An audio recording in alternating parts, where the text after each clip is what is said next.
My self Rakesh Kumar, science teacher of Shivaji group of institution.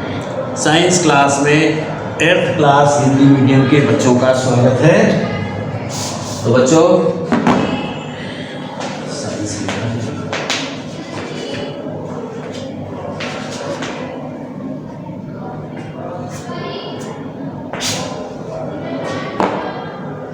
बच्चों आज इस क्लास में चैप्टर 14 रक्त की संरचना, रक्त वर्ण एवं रक्त आधान, यानी रक्त किसको किस ग्रुप को कैसे दिया जा सकता है, इसके बारे में भी अध्ययन करेंगे।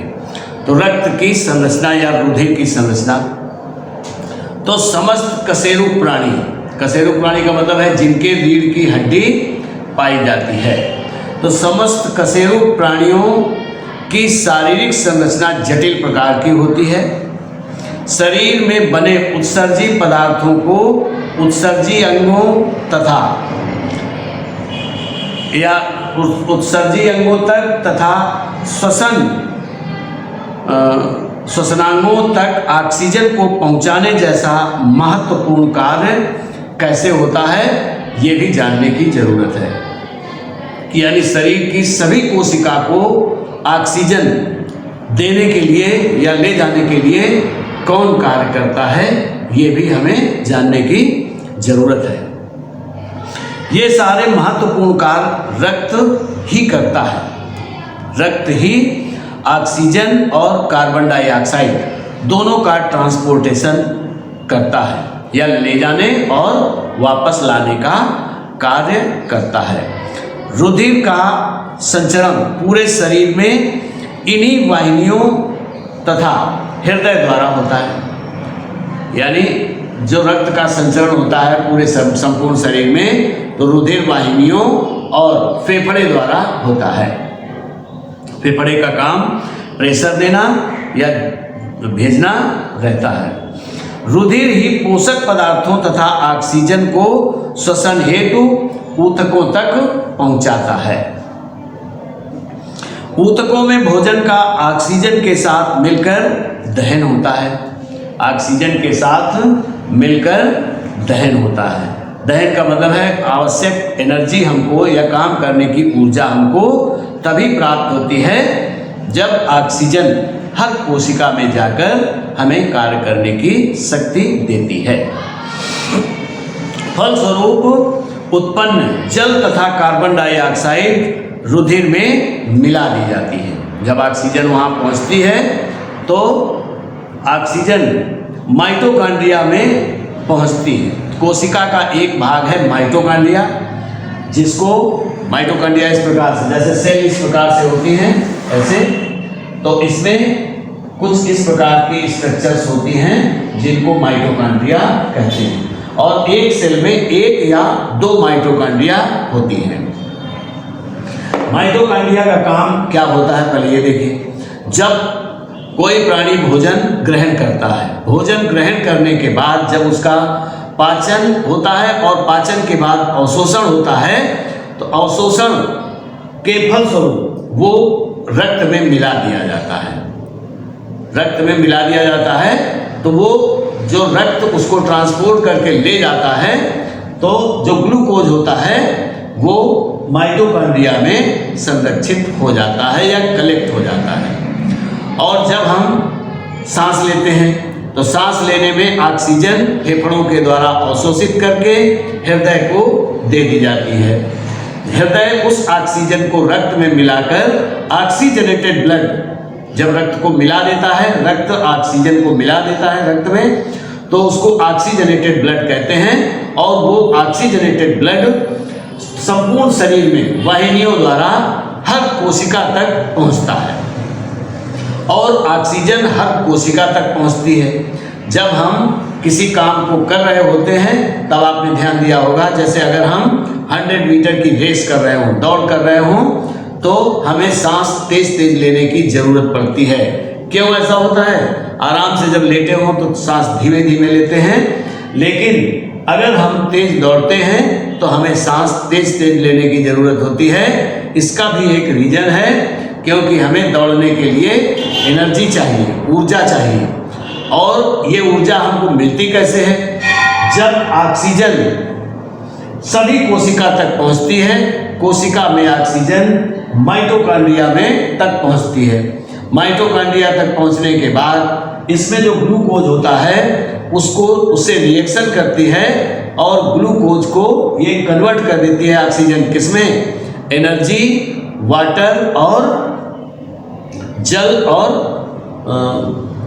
ऊर्जा में विभक्त कर देती है। तो कार्बन डाइऑक्साइड, जल और ऊर्जा, तीन चीजें बनती हैं ऑक्सीजन के रिएक्शन से, जिसमें से जल और ऑक्सीजन, जल और कार्बन डाइऑक्साइड को रक्त में मिला दिया जाता है और ये रक्त अब डीऑक्सीजनेटेड हो गया। तो जब इसमें कार्बन डाइऑक्साइड मिल जाती है, इस रक्त को पुनः फिर से हृदय में लाया जाता है। हृदय उसकी कार्बन डाइऑक्साइड को फेफड़ों को दे देता है और फेफड़े उसको बाहर निकाल देते हैं। तो इस प्रकार से टोटल ट्रांसपोर्टेशन का कार्य ब्लड ही करता है सभी चीज़ों को, यानी बचे हुए भोजन का अवशोषण के बाद संपूर्ण शरीर में पहुंचाने का कार्य भी ब्लड करता है, ऑक्सीजन को ले जाने का भी कार्य करता है, जल को ले जाने का भी कार्य करता है और कार्बन डाइऑक्साइड को संपूर्ण शरीर से बाहर निकालने के लिए हृदय तक लाता है और हृदय उसको फेफड़ों को दे देते हैं और फेफड़ों के माध्यम से कार्बन डाइऑक्साइड बाहर निकाल दी जाती है। तो इस प्रकार से रुधिर का महत्व बहुत है आपके शरीर में। अब रुधिर, रक्त क्या होता है? रक्त एक तरल संयोजी ऊतक है। रक्त या रुधिर या रक्त एक तरल संयोजी ऊतक है। रक्त दो भागों में विभाजित होता है। रक्त के दो भाग होते हैं, कौन कौन से? नंबर 1 रुधिर कणिकाएं और नंबर 2 प्लाज्मा। रक्त के दो भाग होते हैं मुख्यतया, नंबर 1 रुधिर कणिकाएं और नंबर 2 प्लाज्मा। प्लाज्मा भी रुधिर कणिकाएं 3 भागों में विभाजित होती हैं। जो रुधिर कणिकाएं होती हैं ये 3 भागों में विभाजित होती हैं, आरबीसी, और प्लेटलेट्स, डब्ल्यूबीसी और प्लेटलेट्स।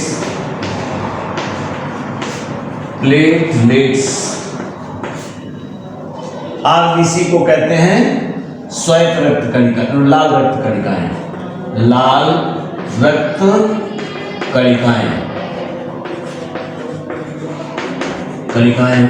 और डब्ल्यूबीसी को कहते हैं श्वेत रक्त कणिकाएं, श्वेत रक्त कणिकाएं और प्लेटलेट्स होती हैं। तो 3 चीजें हो गई, रुधिर, लाल रुधिर कणिकाएं, आरबीसी, रेड ब्लड कार्पल्स, और श्वेत रक्त कणिकाएं, डब्ल्यूबीसी, व्हाइट ब्लड कार्पल्स, और तीसरा है प्लेटलेट्स। अब लाल रुधिर कणिकाएं क्या करती हैं?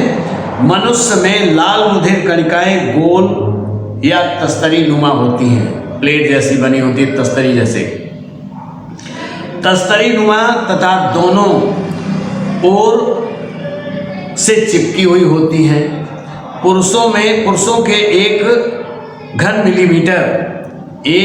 मिलीमीटर रक्त में इनकी संख्या 55 लाख होती है।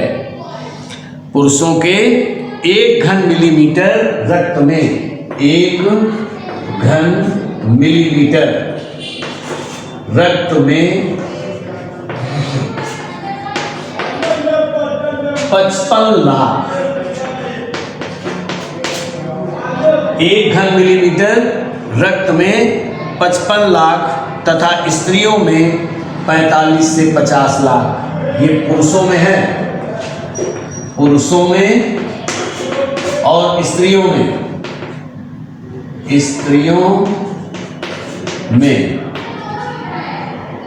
या महिलाओं में 1 घन मिलीमीटर में इनकी संख्या 45 से 50 लाख। एक बार फिर से देख लें। पुरुषों में क्या? लाल रक्त कणिकाओं। पुरुषों में लाल रक्त कणिकाओं की संख्या 1 घन मिलीलीटर रक्त में 55 लाख होती है। इसी प्रकार से महिलाओं में 1 घन मिलीलीटर रक्त में 45 से 50 लाख तक लाल रक्त कणिकाओं की संख्या होती है। ये समस्त रक्त कणिकाओं का 90% भाग होता है। ये समस्त रक्त की कणिकाओं का 90% भाग होता है। 90% भाग होता है। प्रत्येक लाल रुधिर कणिका प्लाज्मा झिल्ली के आवरण से ढकी होती है और केंद्रक विहीन होती है।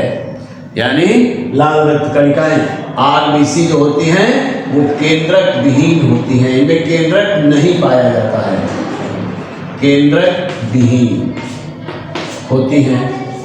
कहने का मतलब है इनमें केंद्रक नहीं पाया जाता है और केंद्रक विहीन होता है।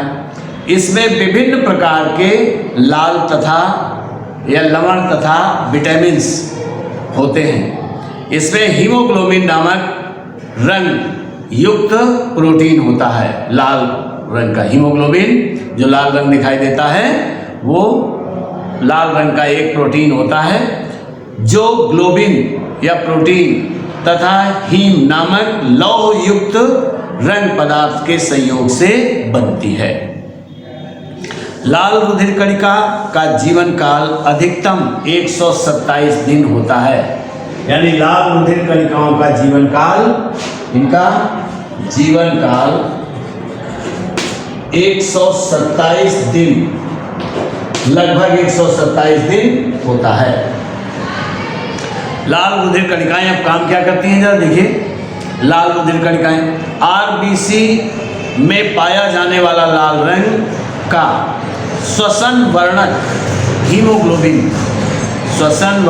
हीमोग्लोबिन ऑक्सीजन तथा कार्बन डाइऑक्साइड वाहक के रूप में कार्य करता है। यही यानी लाल रक्त कणिकाएं ऑक्सीजन को संपूर्ण शरीर में ले जाने का और कार्बन डाइऑक्साइड को वापस लाने का कार्य करती हैं।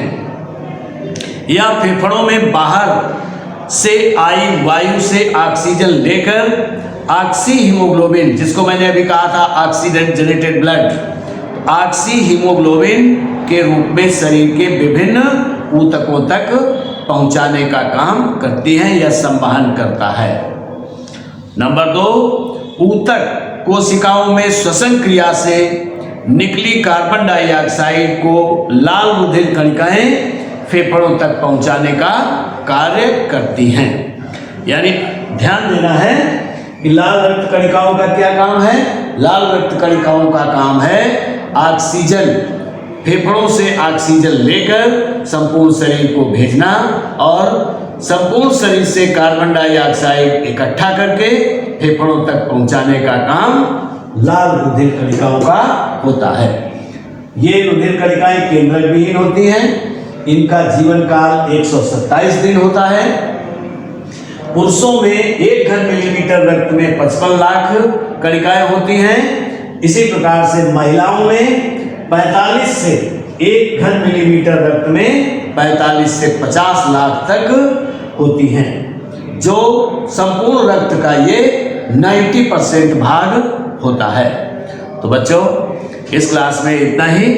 आगे श्वेत रक्त कणिकाओं के बारे में आगे बताएंगे। Thank you.